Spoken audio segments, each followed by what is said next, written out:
books were fictitious. The sedition allegation is too broad and caused a chilling effect on freedoms.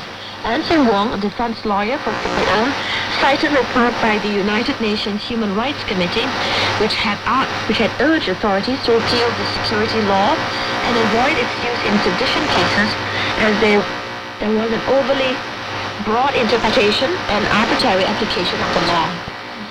Meanwhile, in Afghanistan, authorities in Afghanistan's eastern province of Paktia said girls in high schools had opened in recent days, though the move has not been officially approved. Most girls in secondary schools in Afghanistan have been closed since the Taliban took over in August 2021, after the group made a sudden U-turn on promises to open them up in March. The head of the Paktia's Culture and Information Department said schools have opened some days ago. The rule about Islam, culture and customs observed. The principals of schools asked the students to come back to school, and the girls' high schools are now open. The spokesperson for Paktia's Education Department confirmed girls' high school have opened, but said the department was not informed in advance and they had sent a letter to the National Education Ministry and were waiting for the response. The Education Ministry did not respond for requests for comment. In March, the Taliban backtracked on the announcement that high school would be open for girls. Later in the month, saying they would remain closed until plans were drawn up in accordance with Islamic law for them to reopen. The move drew condemnation from the international community, complicating diplomatic efforts. Some Western governments have said they will not recognize the Taliban's administration and restore aid unless they change their tracks on women's rights. And that concludes the international news segment. Do stay tuned for the international business news coming up right after this.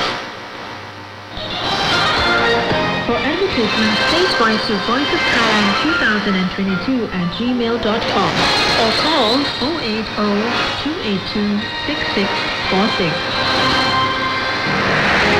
Even with a majority of Thai citizens fully vaccinated against COVID-19, the kingdom's government has resolved to maintain a close watch on the virus and to keep measures ready to contain any resurgence of the outbreak, enhancing public health mechanisms, safeguarding vulnerable groups, and tapping into digital tools. The administration is making sure that the COVID-19 virus remains under control within Thailand and that all within its borders remain safe. The safety of society and its people is paramount. Surveillance and monitoring are effective at preventing serious crime and reducing repeat offense. We can live in harmony under social cohesion measures. The Ministry of Justice's draft act on prevention of repeat offenses by violent criminals is crucial to building a safe society through the law and assuring the people through surveillance. FM 88, the voice of Thailand. Follow us on YouTube, Facebook, Twitter, LinkedIn, and our website. That was the international news. Up next, international business news. International business news. Welcome back. You're listening to Voice of Thailand's midday news hour. We begin the international business news with Russia's economy. According to President Vladimir Putin, on Wednesday, Russia will post a budget surplus this year as the Russian economy is on track to post a small contraction for the year, he stated. Speaking at an economic forum at Vladivostok, Putin said Russia's budget surplus would come in at 1.5 trillion ruble, or that's about $24.5 billion in 2022, while GDP would fall by around 2% or a little more. Eyeing a pivot to Asia, Putin said it was impossible to isolate Russia and hailed Asia's growing influence. As Moscow looks east in the face of unprecedented Western sanctions over Ukraine, Washington and Brussels have pummeled Moscow with a barrage of economic and personal sanctions after Putin sent troops into Ukraine on February 24th. Facing deteriorating ties with Western capital, Moscow is seeking to pivot the country towards the Middle East, Asia, and Africa. The president stated that no matter how much someone would like to isolate Russia, it is impossible to do this. He said that the coronavirus pandemic has been replaced by other global challenges threatening the whole world, including sanctions fever in the West. Putin has repeatedly insisted that Russia's economy is weathering the barrages of sanctions, well, as the Kremlin ties with the West sinks to the new low. And from there we move to the U.S. service sector.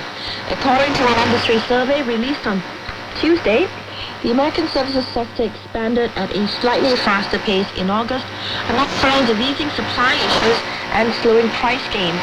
The Institute for Supply Management, or ISM Services Index, rose to 56.9%, just slightly above the July level, defying expectations of a slowdown. According to ISM, the new order index jumped 1.9 percentage points and employment rose 1.1 point, while prices slipped 0.8. ISM survey chair Anthony Neves revealed that the services sector had a slight uptick in growth for the month of August due to increases in business activity, new orders, and employment.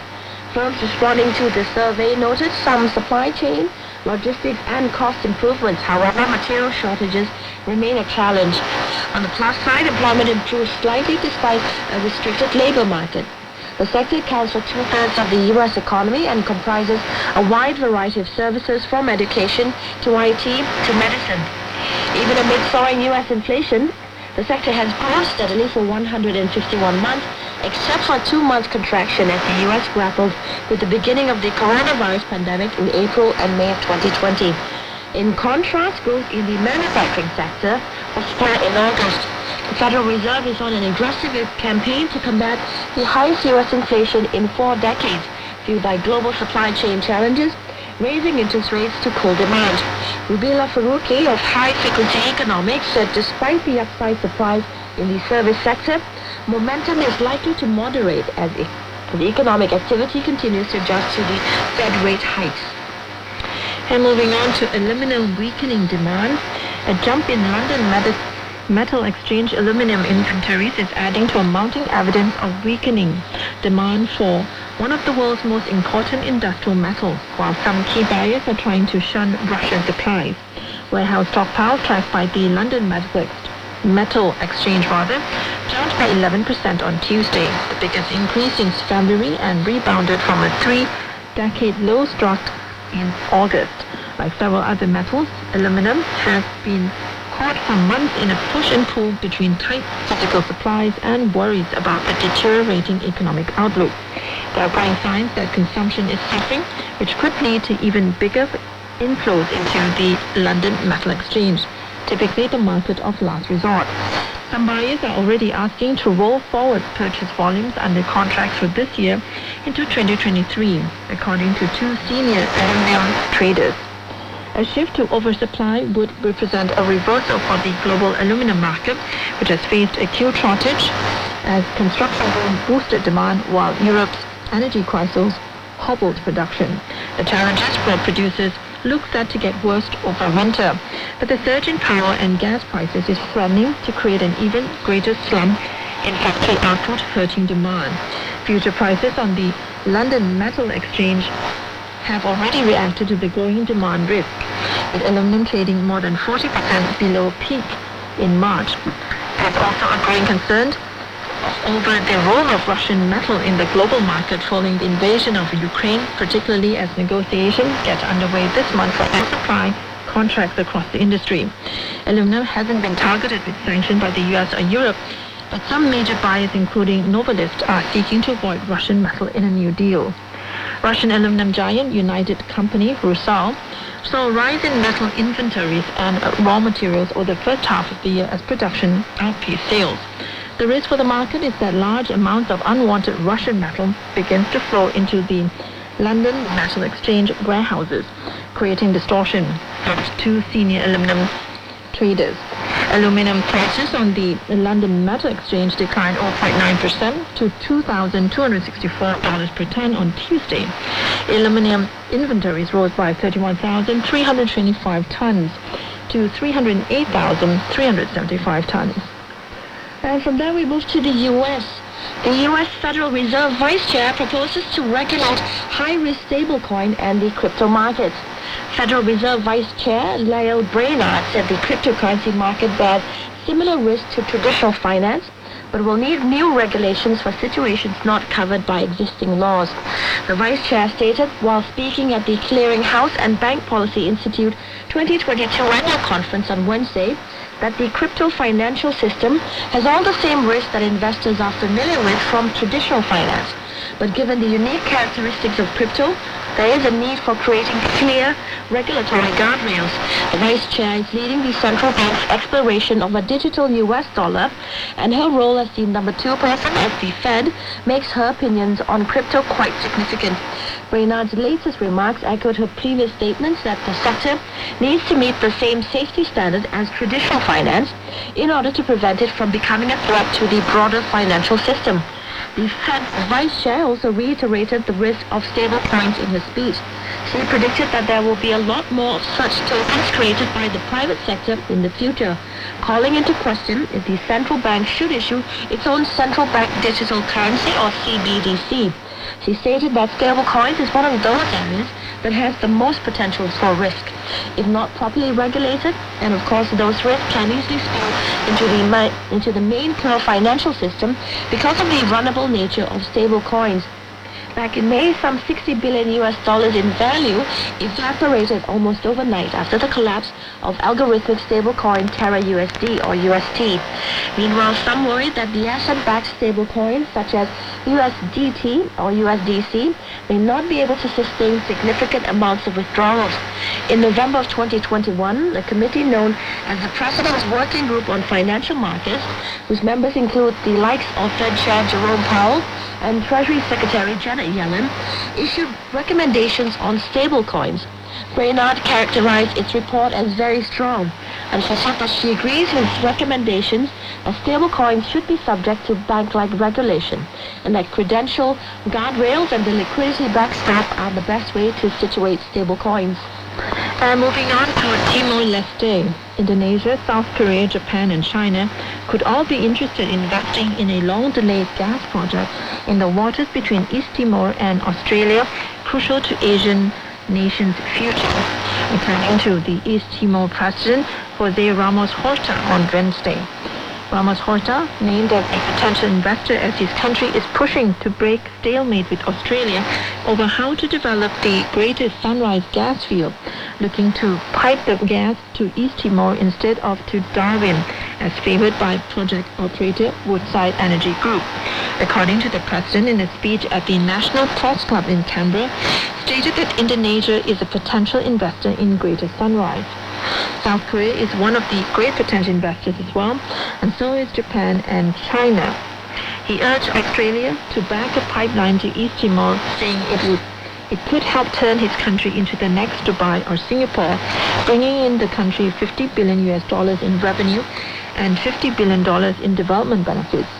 He is due to hold talks with the Australian Prime Minister Anthony Albanese on Thursday.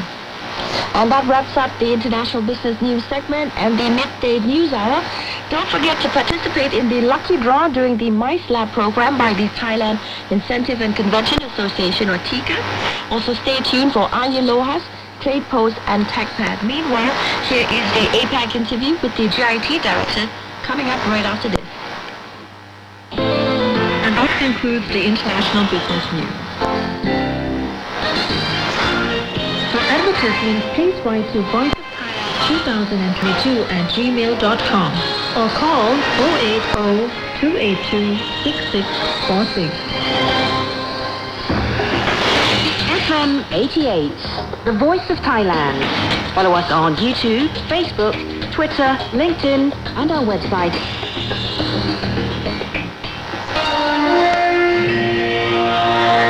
Voice of Thailand presents APAC VIP.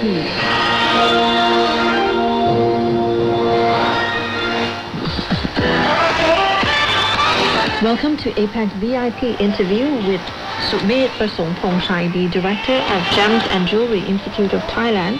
Today is the 7th interview and the 67th Bangkok International Gems and Jewelry Fair, scheduled between 7 to 11 of September at Impact มืองทองธานี Kun Sumet, can you tell our listeners what is Thailand's industry's weaknesses? For the weakness, I think they got the branding. We need to move forward to create a value to the gem and jewelry product further than the level weighted of the OEM. Right now, even we have a lot of manufacturers which is very qualified, but most of them are working under OEM concept. We need to improve our branding for value creating on the product itself. That's very insightful, Mr. May. Can you let us know how GIT contributes to growing the Thai industry as an overall picture? We are emphasizing on the quality and standard to build trust and confidence among the buyer and consumer through our GIT gem identification report. Secondly, we establish the GIT standard at the national guideline for the gem and precious metal laboratory to elevate the industry standard and also provide a comprehensive training course to increase the potential of human resources in the industry. This is the aim that we have to move on. And do you think, Prince Maid, that going forward in the future, in terms of this new value creation, will Thailand become a leader in the industry? I think this will be the fundamental for us to be like a world gem and jewelry hub, because if we maintain on our reputation on the craftsmanship, also we improve our standard quality, the level of compliance, so this will be acceptable for the overseas buyer and we can sustain the industry for long. Prince Maid, it would appear that the industry is unaffected by the pandemic nor the poor economic growth. As you have revealed, it is a strong industry, has strong potential, especially for Thailand's bright industry future. We thank you and appreciate your kind, in-depth insight and sharing a glimpse into the industry's bright future and its development. Thank you, sir. Thank you, ครับ สวัสดีครับ And that concludes the APAC VIP interview with Kun Sukmet Prasong Thongchai from the Gems and Jewelry Institute of Thailand. For advertisements, please write to Voice of Thailand 2022 at gmail.com or call 080-282-6646. Special report. Vikram Gommadi, chairman of the APAC Foundation, discussed about his experience in taking the high-speed train in Laos. The future of Asia continues in asking about Laos. I'd like to talk about my experience on the speed train, Lao-China Railway. What I have found is when I enter to the train station in Vientiane, I really surprised that how come that the train station it looks so big, much bigger than some airport in Thailand. It looked like airport. When I entered there, I really saw how they are managed. The management of Lao, I looked in the uniform. The staff of the Lao-China Railway uniform is a very good design, look very attractive, look very good to move. And then I looked through how the train management for the visitor, passenger, going to each bogie. I think the Chinese bringing in the system that they have been done in China and many countries, nearly 40,000 speed train. So from that experience, it comes to they set up the school, and the school is training the students and staff of the Lao Railway.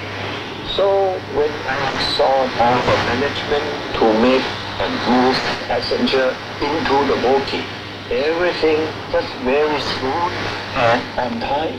They are really on time. When I sitting on the train, I have put one bottle of water, and I would like to see how the water is moving in the bottle. They are 150 kilometers an hour, and when I looking the water, it doesn't move so much at the speed from 0 to 150. That is, I feel, the technology of the speed increase and smooth running. It's really fantastic. I think Lao get a very upgrade technology of the train management. When you are scrolling through your newsfeed and you read a message about the coronavirus, think about how it makes you feel. Does it make you feel angry, sad, or shocked? Disinformation can be spread through the use of emotion-targeted content. Before sharing or reacting to such content, try to think of where it comes from, who might benefit from it, and who might be hurt from it.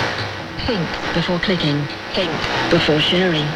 During the COVID-19 outbreak, only trust official information sources and credible media outlets. Do not share unverified information. This is a message from UNESCO. COVID-19 warriors.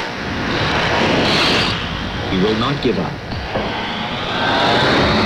Thank you for protecting us during the COVID-19 crisis. Thank you to the chefs who kept people full. Thank you to the dancers who helped create happiness in this dark period.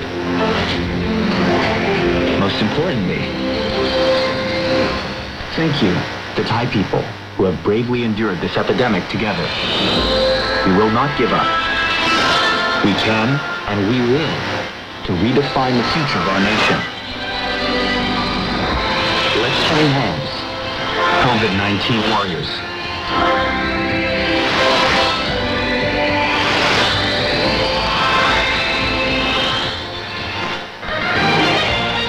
For advertisements, please write to Voice of Thailand 2022 at gmail.com or call 080-282-6646.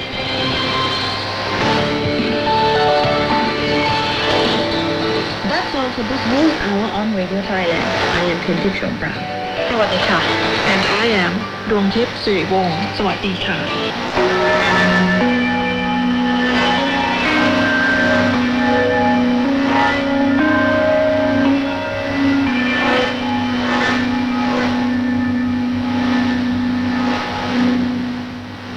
This is HSK9, Radio Thailand's World Service, broadcasting from the Public Relations Department in Bangkok.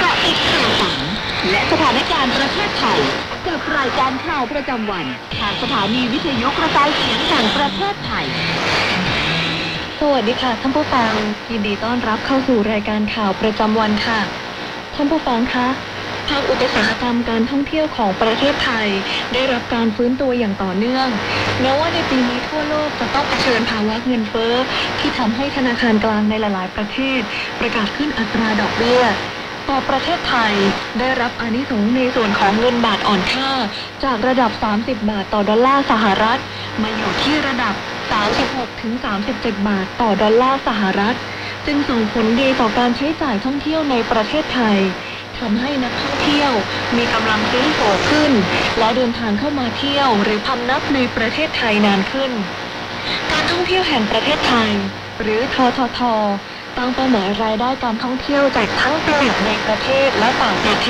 ศในปี 2566 อยู่ที่ประมาณ 1.25 ถึง 2.38 ล้านล้านบาทหรือคิดเป็นการฟื้นตัว80%เมื่อเทียบกับรายได้รวมก่อนเกิดวิกฤตโควิด -19 เมื่อปี 2562 อยู่ที่ 3 ล้านล้านบาทนอกจากนี้ท่าอากาศยานสุวรรณภูมิจะเปิดใช้งานระบบตรวจสอบยืนยันตัวตนผู้โดยสารหรือ PVS Passenger Validation System บริเวณทางเข้าจุดตรวจค้นผู้โดยสารขาออกภายในประเทศและบริเวณทางขึ้นจุดตรวจค้นผู้โดยสารขาออกระหว่างประเทศอาคารผู้โดยสารชั้น 4 ทั้งนี้เพื่อเพิ่มประสิทธิภาพด้านการรักษาความปลอดภัยทางอากาศยานรวมถึงการอำนวยความสะดวกในการปฏิบัติงานของสายการบินและตัวแทนสายการบินและการตรวจสอบข้อมูลผู้โดยสารโดยมีเจ้าหน้าที่อำนวยความสะดวกให้คำแนะนำขั้นตอนการใช้งานตลอดจนให้ความช่วยเหลือผู้โดยสาร